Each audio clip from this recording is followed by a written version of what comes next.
Hello, bonjour, my name is Nikki and I like to read a lot.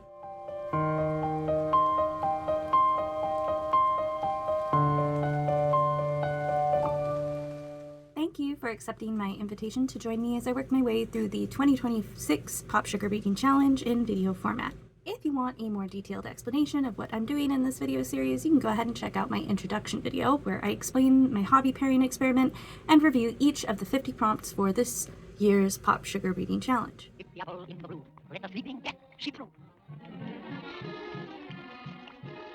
Look, on the skin, the symbol of what lies within. Now turn red. This week we're going to take a look at Hemlock Silver by Ursula Vernon, writing as T Kingfisher. I added this novel to my library hold list when I saw the beautiful apple on the cover, perfect for prompt number 38, a book with any type of fruit on the cover or in the title. Yet, as I read this story, I realized that its awesome main character, Healer Anya, is a fat or big-bodied woman, and the plot has nothing to do with that. Score! As such, I am using Hemlock Silver for prompt number 6, a book with an overweight main character whose story isn't about losing weight. A few years ago, I read my first T Kingfisher book, Nettle and Bone, and then I read their novella, Thornhedge, the following year. In the former, I warmed up to their sense of humor, and I loved the inclusion of animal companions in the narrative. Then, given how the latter is a reimagined version of Sleeping Beauty, I knew that I'd be in good hands with another one of their fairy tale retellings. From what I remember, their stories blend this wholesome vibe into darker themes and a creepy fantasy world. I believe they even include a content warning in Nettle and Bone for domestic violence. Either way, I appreciate their talent for weaving in grim topics with a light-hearted voice in a respectful way. I think if child death wasn't at the center of the story's plot, this book might even be considered a cozy fantasy.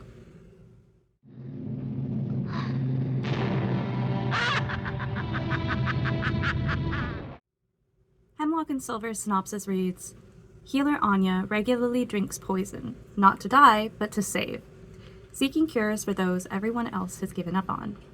But a summons from the king interrupts her quiet, herb-obsessed life. His daughter Snow is dying, and he hopes Anya's unorthodox methods can save her. Aided by a taciturn guard, a narcissistic cat, and a passion for the scientific method, Anya rushes to treat Snow, but nothing seems to work. That is, until she finds a secret world hidden inside a magic mirror. This dark realm may hold the key to what is making Snow sick, or it might be the thing that kills them all. Well, it's certainly a horror read. Hemlock Silver is also a dark comedy, and it offers a morbid yet fascinating reinterpretation of the classic fairy tale Snow White. This story offers the rare experience of reading a fairy tale retelling that feels wholly original and unique in itself, where you almost forget that it's based on a plot that you already know. It's a delightful mix of the familiar with the unexpected. It didn't take long for Hemlock Silver's protagonist, Healer Anya, to feel super relatable to me. By chapter 2, she's internal dialoguing about her curiosity and drive for the pursuit of knowledge from a young age, including her now adult self's gratitude for the encouragement of her teacher-mentor, an adult who inspires her to pursue her interests no matter how unconventional they might be.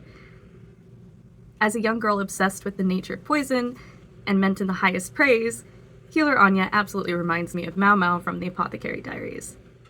I've been instructed to let you use anything in this room.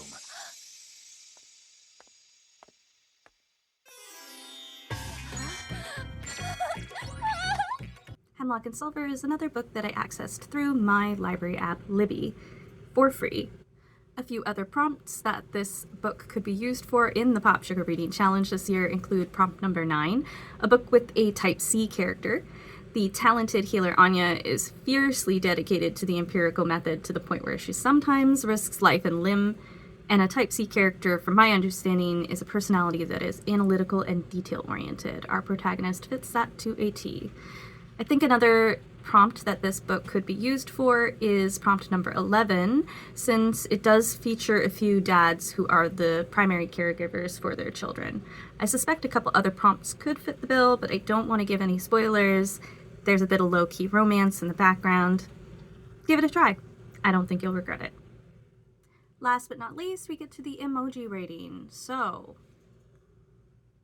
The emoji rating that I'll be giving for Hemlock and Silver include several chime adders and one sassy mirror cat.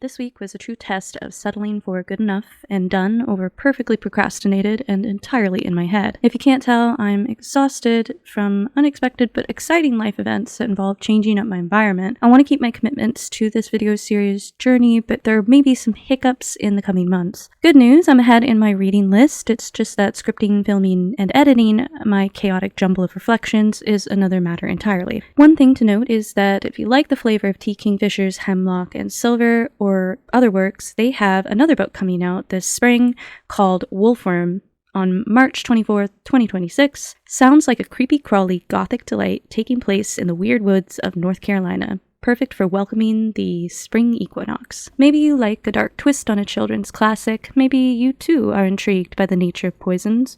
Or maybe you're just looking for your next book to read. Whatever brought you here, thanks for sticking around. So long, au revoir, see you next time.